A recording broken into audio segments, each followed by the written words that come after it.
Conexão Esperato.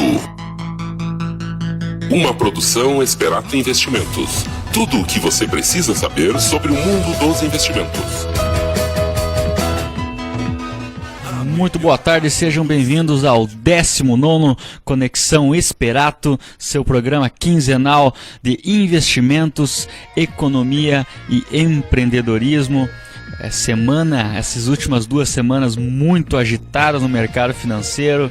Principais tópicos que vamos trabalhar hoje aqui do estúdio: Felipe Fontana e Ranieri de Matos, e diretamente dos Estados Unidos, Miami, Eliseu Mânica Júnior. Hoje vamos falar um pouco sobre as eleições americanas, que a gente vê aí pesadamente na mídia, em todos os jornais. Vitória de Donald Trump, é uma surpresa, né? O republicano vencendo a eleição americana. Traremos também alguma coisa sobre o produto da semana de previdência, falando um pouco sobre a questão do Universidade Esperato também. Começando aqui com o relatório Focus do Banco Central, dados de 4 de novembro de 2016, falando um pouco sobre a inflação, taxa de câmbio e Selic. A inflação mais uma vez dando uma recuada. O Banco Central quer tentar fechar em torno de 4,5 no final do ano que vem. Expectativa é em torno de 4,94 no final de 2017. A inflação vai fechar provavelmente em 2016 6,88 ao ano, né? Mais uma vez recuando a expectativa da inflação.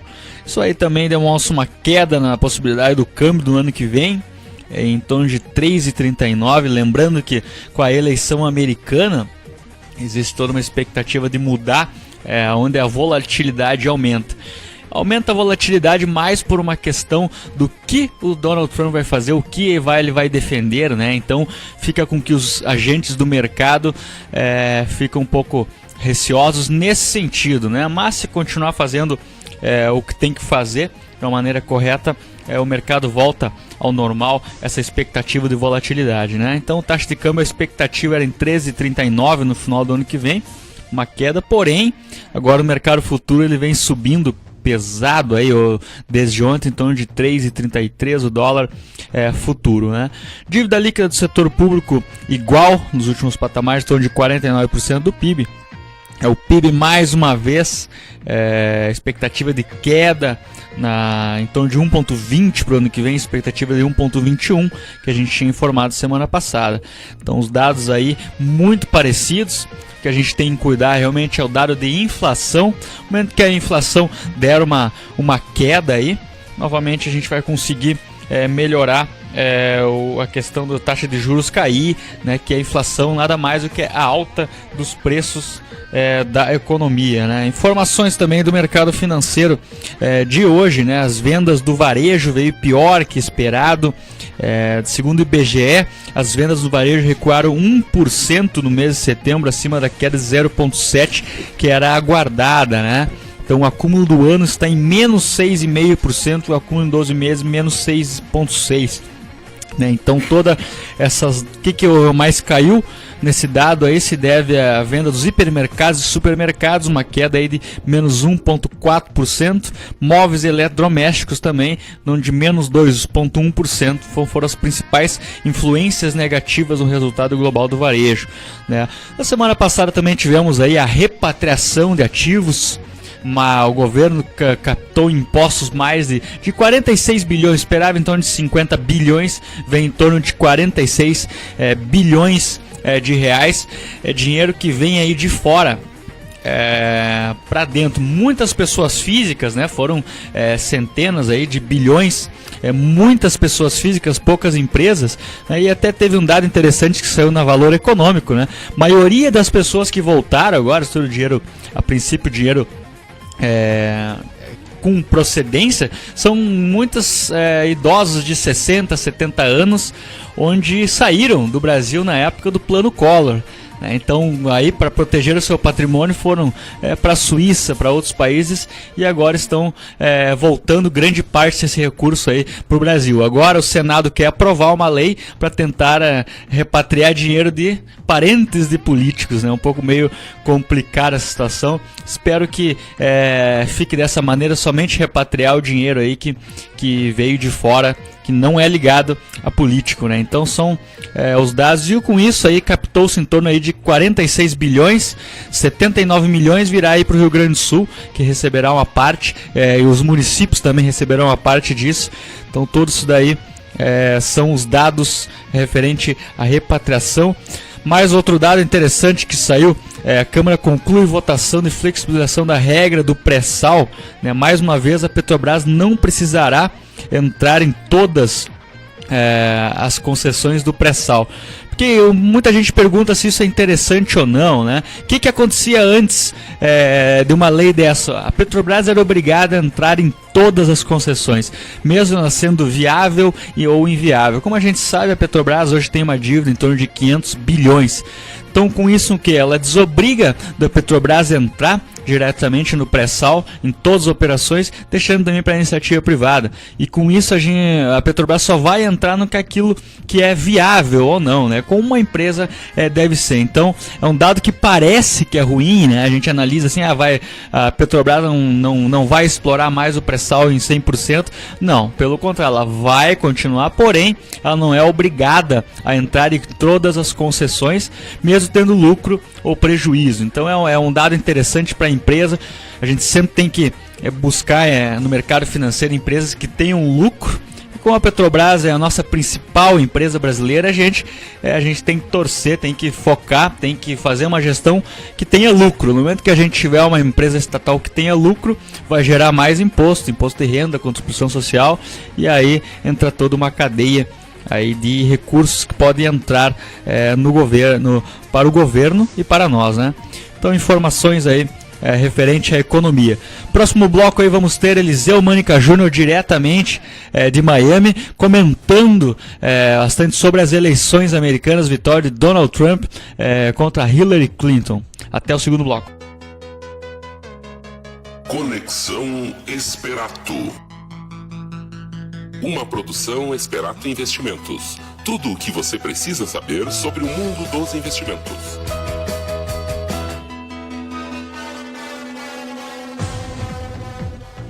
Uma boa tarde a todos, participando do 19º programa Conexão Esperato. Prazer estar podendo participar de mais um programa. E eu aqui diretamente dos Estados Unidos não poderia falar de um tema diferente. Que é o quê? Que é a eleição do Trump. Aqui nos Estados Unidos foi algo, assim como no Brasil, como no mundo, foi algo totalmente inovador, foi algo surpreendente. Pesquisa, eu acompanhando aqui na CNN, na TV, até o último minuto de eleição, eles comentavam probabilidades, pesquisas, e daria a Hillary, ela seria eleita, e fato que acabou não ocorrendo, e surpreendeu todo mundo, conversando com americanos, conversando com brasileiros que têm a nacionalidade americana, né? Eles também acreditavam acreditam que foi algo surpreendente, mas acreditavam que o quê? Que aquele voto digamos assim, de mudança, ele foi um voto esse voto de mudança, votar no Trump, foi um voto que, por ser querendo algo meio de revolta, querendo algo melhor dizendo, inovador, ele foi um voto que não apareceu nas pesquisas. Foi um voto que ficava meio em silêncio, tanto é que deu ele ali na votação, né? Reflexos para economia, reflexos para bolsa, para juros e para o relacionamento com o Brasil. O primeiro discurso dele foi um discurso totalmente inesperado. Por que inesperado? Porque foi um discurso muito mais apaziguador, foi um discurso muito mais político. Toda a mídia, todas as pessoas não esperavam um discurso dele mais apaziguador, esperavam mais algo com polêmica e tudo mais, né? Como ele demonstrou durante toda a política.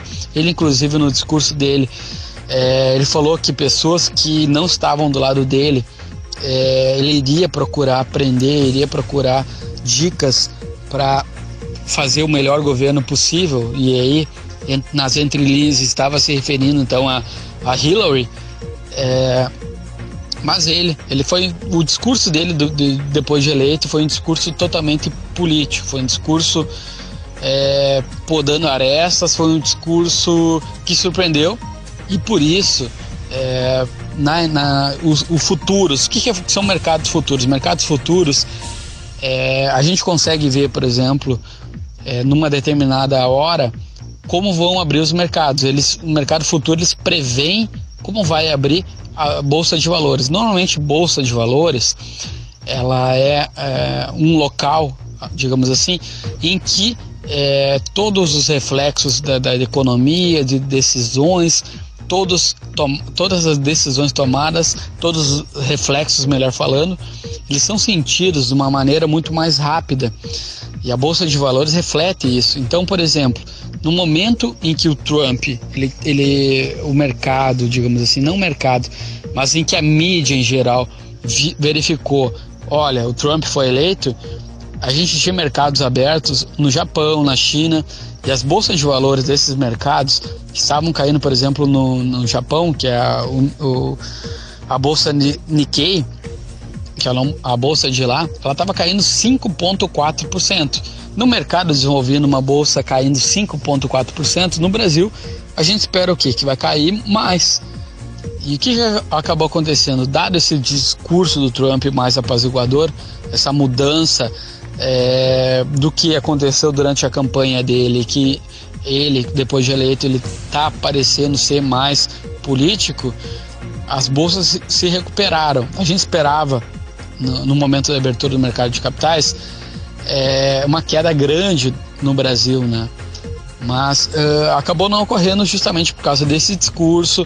Ele tem pessoas do lado dele, por exemplo, o ex-prefeito de Nova York, Rudolph Giuliani, que é bem visto aqui nos Estados Unidos.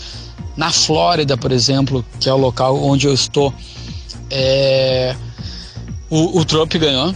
Então, o Trump, o discurso dele, conversando com um amigo brasileiro, que é um amigo que tem um contato muito grande com americanos, ele vê que os americanos têm um certo receio com latinos, com pessoas que vêm aqui para os Estados Unidos, que é o quê? O que acaba acontecendo? Tem muito latino, tem muito estrangeiro, não somente falando em latino, mas estrangeiro que vem aqui para os Estados Unidos, é latino, fica aqui com visto de turista, acaba tendo um filho. E o que acabou acontecendo nos últimos anos do Obama?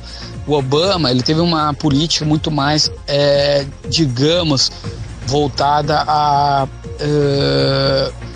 abraçar, digamos assim, a população em geral. Isso é ótimo, isso é maravilhoso, isso é lindo.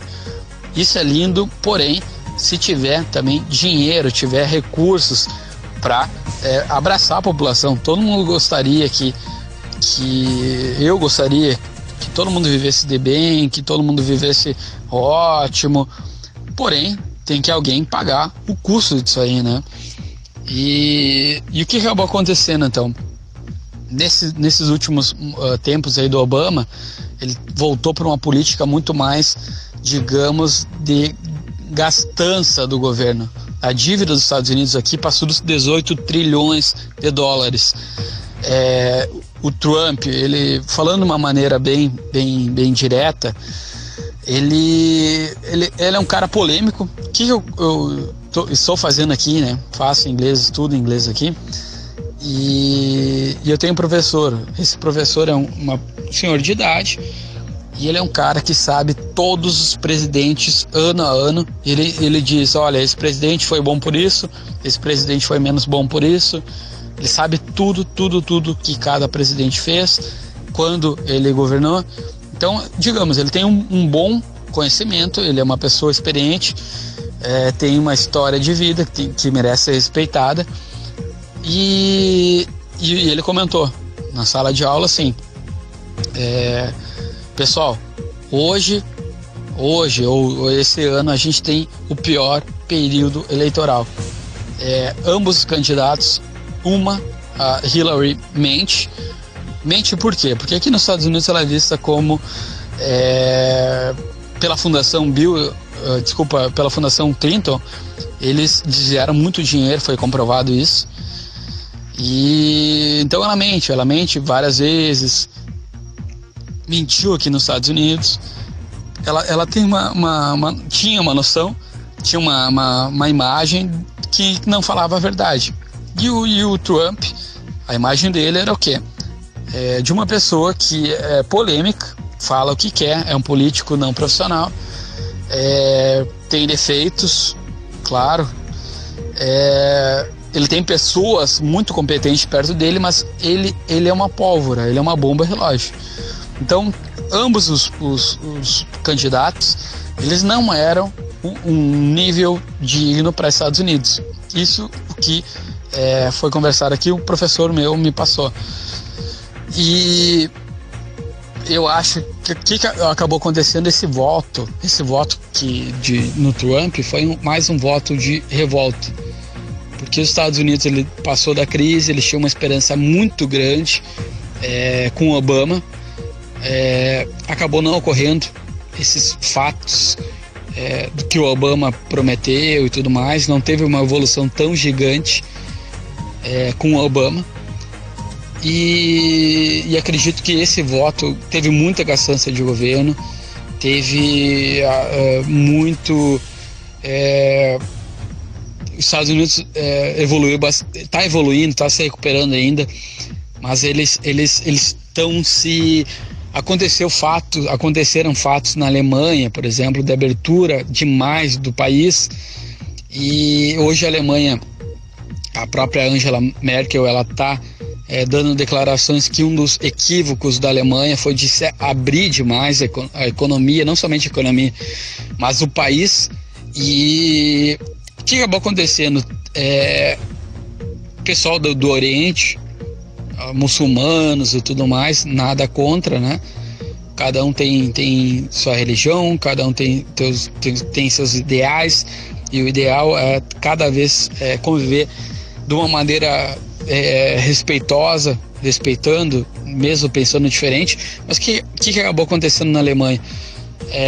A Alemanha, então, ela abriu demais a economia, entrou na União Europeia, e o pessoal do Oriente, que tem uma cultura diferente, alguns acreditam que é uma cultura um pouco mais agressiva, que a própria Angela Merkel comentou isso.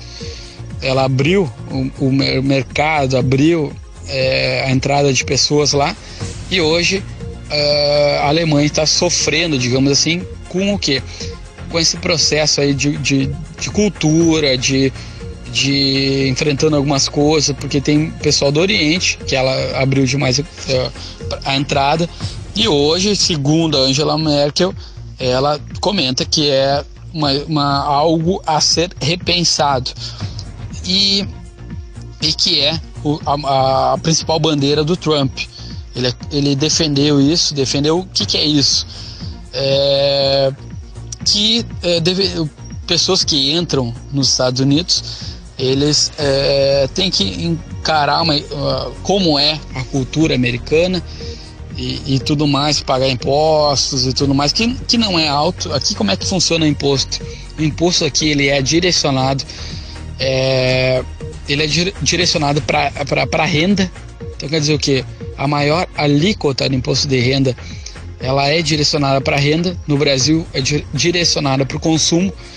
No consumo aqui, por exemplo, na Flórida, cada estado ele tem uma legislação, e aqui na Flórida, por exemplo, o imposto de consumo ele já vai no produto que eu compro. Por exemplo, comprei um tênis, beleza, $100, já aparece na nota 6% eu paguei de imposto no consumo. Então a sociedade americana, ela é mais consumista, mas isso não quer dizer que seja uma sociedade materialista. A gente tem que olhar sem viés as coisas. Não tem como comparar países, cada país tem suas características,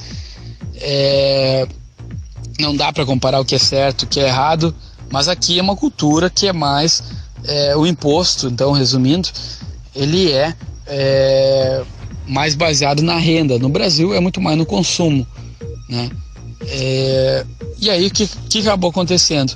Entrou muita gente nos Estados Unidos, na Alemanha, e a própria Angela Merkel citou como exemplo, e o Trump, ele comentando também, indo ao encontro da Angela Merkel, dos estudos e tudo mais, ele vê com uma certa...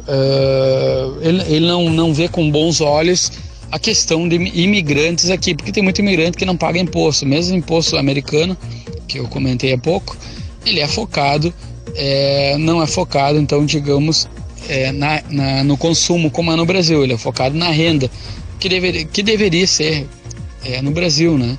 Quem ganha mais, paga mais. E, resumindo, qual o reflexo que vai acontecer para o Brasil, para a economia brasileira e tudo mais? No curto prazo, o que a gente espera? A gente esperava um choque maior, não nós, mas eu, propriamente, Eliseu, lendo e tudo mais. Eu acho que o discurso do Trump, que eu comentei no início, foi um discurso muito apaziguador. O pessoal esperava algo mais rígido. Ele tem pessoas que têm uma grande competência do lado dele. Obviamente, quem é eleito, quem está numa campanha, ele não está mal assessorado. O próprio Rudolph Giuliani, que foi prefeito de Nova York, é um cara que tem moral aqui, muita moral. Vai assessorar ele. O próprio vice-presidente, que poucos comentam e que tem influência, querendo ou não, o próprio vice-presidente, ele é um vice-presidente muito focado em fazer acordos com outros países, acordos com outras entidades, né?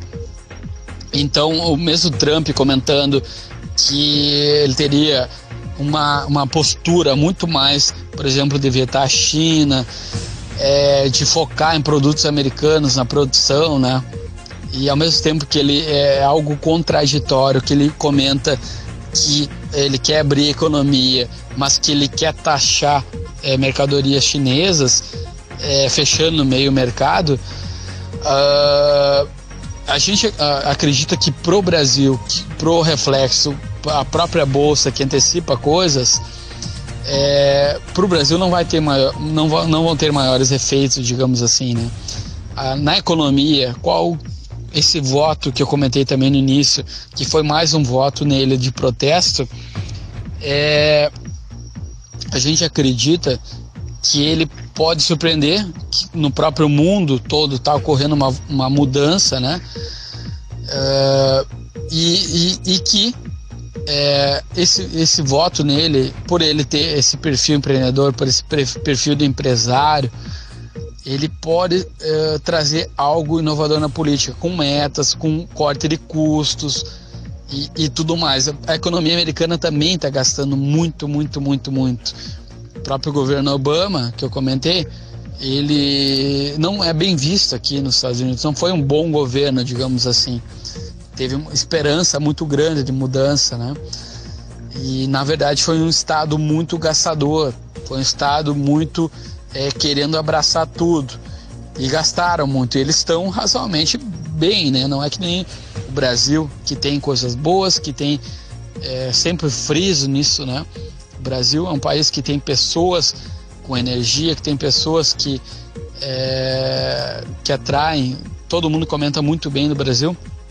Mas tem coisas para evoluir, alguma cultura quanto ao jeitinho brasileiro, uma cultura de focar mais em produtividade e tudo mais, né? Algumas áreas a gente é muito bom. Mas o reflexo da economia americana, das eleições americanas para o Brasil, eu vejo que não vai mudar muita coisa, digamos assim. Acho que o Brasil não é um país que está no centro dos Estados Unidos.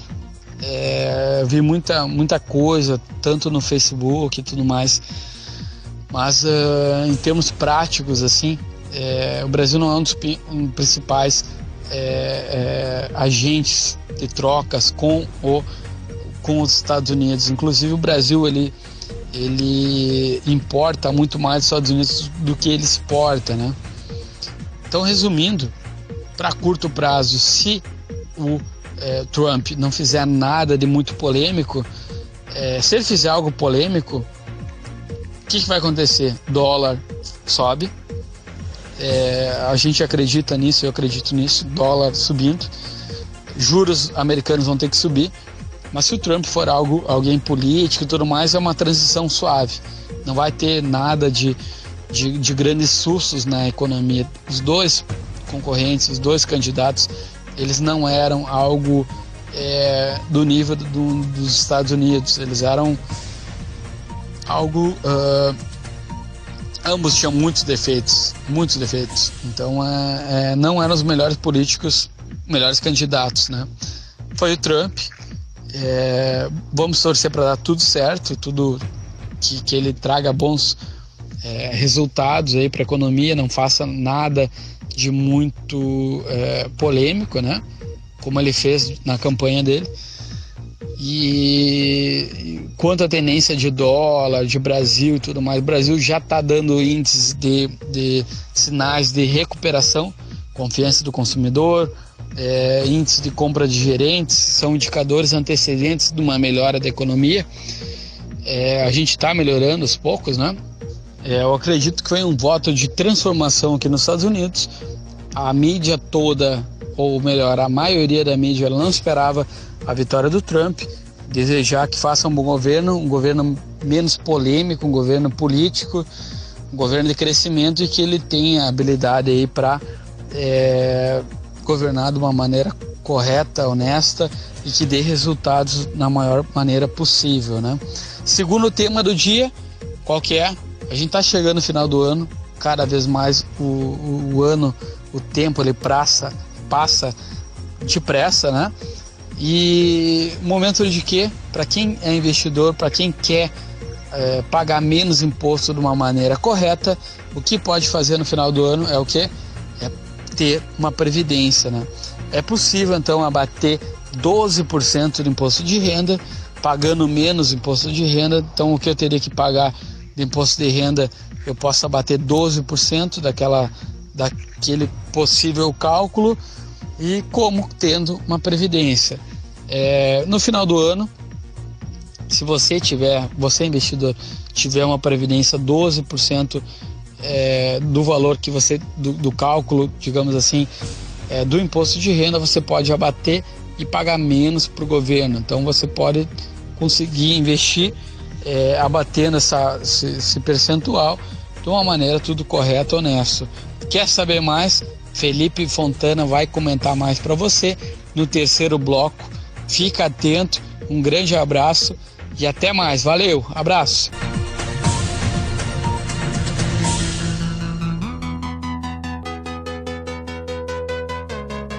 Conexão Esperato. Uma produção Esperato Investimentos. Tudo o que você precisa saber sobre o mundo dos investimentos.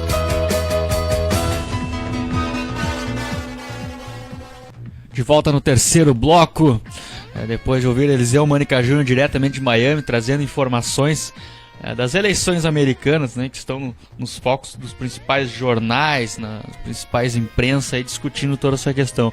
Eliseu Mânica Júnior também é importante a gente conversar junto com o Ranieri aqui, eu sou especialista aqui em eleições americanas. Eu sou um curioso, né? Curioso. Tá certo. Falar um pouco sobre o produto da semana que o Eliseu comentou no final, ali sobre a previdência privada, né? Um tópicozinho de previdência privada, questão do PGBL, né? O PGBL agora chegando no final do ano, existe a possibilidade, a lei tributária nos permite de abater imposto de renda, diminuir o valor de imposto de renda aplicando em previdência privada, né? Então quem aí recebe, paga muito imposto, hoje a gente sabe, dependendo do valor que se ganha, paga 27,5% da rentabilidade do salário, né, que o trabalhador e contribuinte recebe, né? Então existe a possibilidade de a gente investir em previdência privada e isso diminuir a base do cálculo, né? Como é que funciona? Fazendo um exemplo simples, o trabalhador que recebe 100 mil reais anuais, ele vai pagar ali os 27,5, de imposto de renda. Toda a questão, vai pagar esse valor referente a R$100.000. A lei nos permite de abater até 12% da renda bruta em previdência. Então, de R$100.000 eu posso colocar R$12.000 em previdência privada, PGBL, Plano Gerador de Benefício Livre. E com isso eu não vou pagar imposto de 100 mil, mas vou pagar de 88 mil. Então ele diminui a base de cálculo. Então existe lá uma tabelinha que a gente faz, uma planilhazinha que a gente faz essa simulação lá. Então existe a possibilidade, quem quer saber um pouco mais desse produto aí, entre em contato com a gente, que a gente mostra ali, a gente faz o cálculo quanto você recebe por mês, quanto recebe por ano e quanto que a gente pode abater de imposto de renda. Lembrando que isso é um diferimento fiscal, então você vai pagar lá no final, né? Você juntou o valor X, vamos dizer que todo ano você vai botar 12 mil, 13 mil por ano em previdência, vai diminuir essa base de cálculo, vai economizar imposto de renda para pagar, mas vai pagar lá no final, né? Então tem toda essa questão. Para fazer essa simulação, entre em contato lá ligando no 5533131992. Exatamente, fazer uma simulação ou entre em contato conosco aí, contato@esperato.com.br, felipe@esperato.com.br também, pode mandar, e aí a gente faz uma simulação, lembrando que tem até dia 31 de dezembro para fazer o aporte, né, que a gente pode ser utilizado. E aí existem outros benefícios também, que a gente pode diminuir o tributo, ajudar aí a comunidade, você pode abater até 6% da renda, né, é o rugido do bem que eles chamam, né? Então existem todas as possibilidades aí de diminuir a base de cálculo, fazer com que aí com a previdência você está fazendo uma poupança, né? Bem interessante a questão aí. Então entre em contato conosco e quem recebe em salário pode fazer essa simulação sem custo. Ok, pessoal? Vamos falar então agora um pouco da eleição americana. Eliseu Mânica Jr. lá trouxe a ideia de Trump-Hillary, né?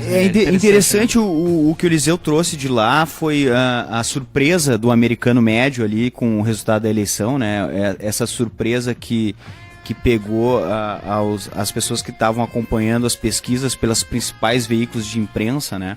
Eu acho que a principal fato dessa eleição americana é justamente a cobertura da imprensa, né? A imprensa, de maneira geral, eu tenho acompanhado nos últimos meses, aí, acho que desde o final do ano passado, essa campanha. Eu acompanho pelos veículos de imprensa, tanto daqui do Brasil, principalmente Globo News, Band News e alguns jornais e formadores de opinião, e alguns veículos de fora, né?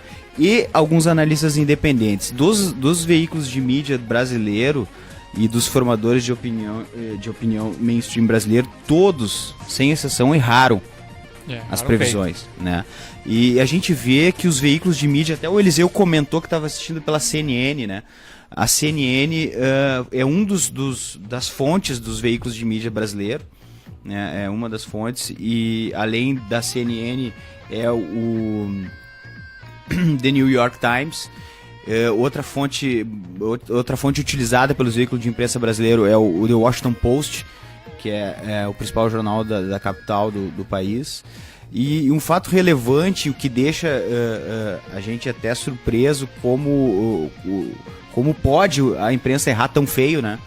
Que como o resultado da eleição com o Trump ganhando na televisão, a gente viu os jornalistas chocados. Isso me surpreendeu, porque eu acompanhei uma análise mais independente. Eu já esperava a vitória do Trump, inclusive eu tenho posts lá no meu Facebook de meses atrás dizendo como é que pode, esses caras estão analisando tão errado, né? Mas uma coisa muito simples assim pode ser vista, que explica esse erro, é justamente as fontes que os veículos de mídia brasileiros utilizam, que são fontes não confiáveis pelo seguinte motivo. Eu estava falando aqui fora do ar até com o De La Rue. Por exemplo, o The New York Times, ele foi adquirido recentemente, grande parte do New York Times pertence a um empresário magnata mexicano, né? E tendo em vista que grande parte da campanha do Trump foi construir um muro na divisa com o México, e dizendo que o México estava levando os empregos dos trabalhadores americanos, era muito provável que o The New York Times iria apoiar a candidata rival, que é a Hillary Clinton, e foi o que aconteceu, e que geralmente acontece, porque o New York Times é um veículo democrata, a gente sabe disso, e está no editorial deles, eles não negam, né? Washington Post, né, do Jeff Bezos, né, da Amazon, que era... Exato. Esse é outra fonte utilizada pelo veículo de imprensa brasileiro, que é o Washington Post, que é o inimigo pessoal do Trump. Exato. Então, evidentemente, o Washington Post não faria um jornalismo sério, seria uma propaganda da candidata democrata. E a CNN é conhecida como, dizem as más línguas, né, Clinton News Network.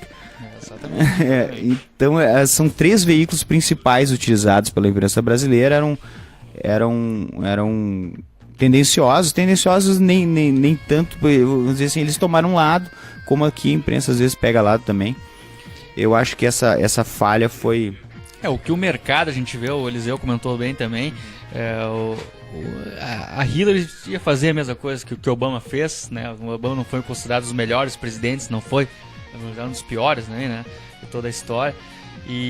Mas o que o mercado ele precifica dessa maneira é uma volatilidade, né? Ninguém sabe como é que ele vai trabalhar. Exato. Então, o principal, uma incerteza, né? O principal ponto é a incerteza. É isso. A Hillary era mais do mesmo, o mercado sabe. A Hillary era a candidata de Wall Street. Exato. A Hillary era a candidata. Corporações, né? Exato, das grandes corporações, das grandes empresas. Na Hillary, né? Exato. Então todo mundo esperava que ela ganhasse porque ela é fácil de entre aspas, manipular. Tá? A gente tem vários casos de corrupção. O Eliseu chamou a atenção através da Fundação Clinton. O pessoal lá nos Estados Unidos comenta muito isso aí. O Eliseu trouxe, a gente não fala isso aqui, a imprensa brasileira não fala, que a Hillary basicamente fez o que fez o Petrolão aqui. Ela recebe através da Fundação Clinton propina de empresas de fora que conseguem contratos com o governo federal. Ela fez isso. Não foi provado, não entrou processo, etc e tal, mas todo mundo sabe que ela faz. Então ela seria uma candidata mais manipulável pelos bancos e pelos grandes instituições financeiras. Candidata do mercado. E o Trump ninguém sabe.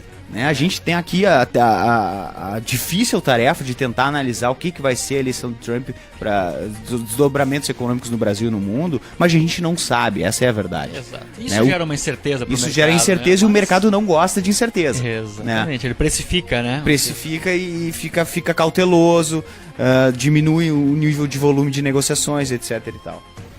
Mas acho que o mais importante agora é tentar ver um pouquinho do discurso do Trump. Eu acho que eu vou fazer isso aí nos minutos finais, que é posto essa equivocada análise da imprensa brasileira, que focou em coisas que a gente ouviu bastante, que é o machismo, a xenofobia, etc e tal. Não era isso que o eleitor americano estava olhando na hora do voto. Então não tem 60 milhões de xenófobos machistas nos Estados Unidos. Então tem que ter alguma outra coisa. O que é essa outra coisa? Por que o eleitor americano votou no Trump? É disso que a gente vai tentar entender. Muito do que o Trump trouxe pro eleitorado, que é um discurso um tanto populista, né, que é a ideia de que antiglobalização, né, grande parte dos empregos nos Estados Unidos foram para fora, né, as empresas americanas foram montar fábricas na China, foram montar fábricas no México, e são os 2 principais países que o Trump falou. A China, ele fala o tempo inteiro da China na campanha. Por que ele fala da China? Porque tem muita empresa americana que transferiu suas fábricas para lá, deixando porque a mão de obra é mais barata, etc e tal, deixando o trabalhador americano com desemprego, etc e tal. Então ele falou, basicamente o discurso dele foi para esse cara que o trabalhador médio que perdeu o emprego, que não se recuperou ainda direito da crise de 2008, né? Então a gente pode ver estados majoritariamente democratas, como no cinturão industrial do norte ali dos Estados Unidos, perto dos Grandes Lagos, que deram vitória para o Trump, porque são regiões que estão bem decadentes, aquela região de Detroit, por exemplo, Michigan. Cidade fantasma. Isso. E é isso que a imprensa brasileira não focou, e que eu acho que é importante. Só que assim, esse discurso populista de trazer as fábricas de volta, ele traz um problema para o mundo, que é o protecionismo, né? A ideia de fazer com que a revisão de acordos comerciais, por exemplo, ele citou os acordos comerciais com o Japão e com a Alemanha, que são prejudiciais aos Estados Unidos, já fez a bolsa de Nikkei lá despencar, né, porque ele vai um discurso antiliberal, né, protecionista e antiglobalização, etc e tal, é complicado. Eu acredito que muito do que ele disse, muito do que ele prometeu na campanha ele não vai conseguir cumprir, né, porque tem que passar pelo Congresso, o Congresso é republicano e essas medidas que ele prega não são medidas apoiadas pelo Partido Republicano, que muitos não apoiaram ele, né? Ele se elegeu sem o apoio majoritário do Partido Republicano. É incrível, né? É um fenômeno, porque ele se elegeu sem Washington, sem o aparato de Washington, ele se elegeu sem a Wall Street, ele se elegeu sem as grandes corporações, se elegeu sem o próprio partido e sem o principal veículo de mídia do Partido Republicano, que é a Fox News. Fenômeno, né? Queria outro candidato. Então, é um fenômeno popular. Né? É um fenômeno popular, é muito parecido. A gente comentava, eu e o Felipe no escritório, sobre o Brexit, que a gente também falava que era possível a saída do Reino Unido, enquanto o veículo de imprensa todos disseram que não. Por quê? Porque o americano médio é muito parecido com o inglês médio e estava, vamos dizer assim, cansado de gente de fora comandando a vida dele, né? Então esse fenômeno o Trump passou o Brexit, isso diz muito do que vai ser o mundo daqui para frente. É provável que o mundo se feche um pouco, diminua o comércio internacional, mas há um baque no movimento globalista, né? Exato. Que é no movimento das grandes corporações interferindo nos governos, né? E isso nós temos que cuidar, né? A gente pensa assim, a globalização é muito boa, o globalismo é muito bom, mas como o Alto falou, esse discurso vem de grandes corporações, grandes bancos, né? É importante, Felipe, deixar bem explicado que globalismo e globalização são coisas diferentes. Globalização é a transferência de tecnologia que deu certo em países de primeiro mundo para o terceiro mundo, ou seja, o terceiro mundo começa a admitir o modo de produção do primeiro mundo, digamos assim. Primeiro mundo, terceiro mundo também são palavras velhas. Eu estou usando aqui mundo desenvolvido e mundo subdesenvolvido, digamos assim, desenvolvimento, né? Então a China, por exemplo, é o ponto mais ilustrativo do que é a globalização, né? A China absorveu a tecnologia americana e o modo de produção americano, se industrializou, e isso é a globalização, é a transferência de tecnologia do mundo desenvolvido para o subdesenvolvido. E o globalismo, que é uma outra coisa diferente, que é a tendência de grandes grupos corporativos dominarem os principais governos do mundo, né? No futuro, tentando implantar um governo mundial através da Organização das Nações Unidas. Isso é teoria globalista. Isso é o mais perigoso de tudo. Né? Mas nesse ponto, o Brexit e a eleição do Trump é um revés. É um revés para o movimento globalista, porque isso traz de volta o poder para o povo. Exatamente, né? Para as pequenas comunidades. Para as pequenas comunidades, para o americano médio, para o inglês médio, e isso se reflete no resto do mundo. Então, a eleição do Trump é um baque no globalismo e, por consequência, ali, pelas propostas do Trump, também um baque na globalização. Mas é uma coincidência, porque uma coisa não tem nada a ver com a outra. Né? Exatamente. Não, excelente. Ficaríamos conversando horas e horas sobre a eleição americana, sobre esses dados aí que impactam, né? E a gente vai trazer isso, o pessoal tem pedido para nós, os ouvintes têm pedido pra gente trazer nos próximos episódios. Eliseu também vai trazer. A gente não tem como fugir, né? Nos próximos programas, certo, a gente vai obrigatoriamente falar das consequências do novo Estados Unidos. Como está impactando, né, no mercado, como isso está impactando. Então, show de bola. Mais uma vez falando aí da Universidade Esperato, educação.esperato.com.br. Quem quer lá, muita informação sobre investimentos, quer fazer curso, quer entender como é que funciona o mercado financeiro, curso Aprenda a Investir o Seu Dinheiro, Aprenda a Investir na Bolsa, análise gráfica de ações, mercado futuro de commodities, tudo disponível lá para você estudar e se preparar para entrar no mercado financeiro. Então, na educação.esperato.com.br. Mais um programa fantástico, Eliseu Mânica Júnior, diretamente de Miami, nós, Ranieri de Matos de Fontana aqui no estúdio, trazendo informações relevantes para tomar decisões dos investidores. Até o próximo episódio, até mais.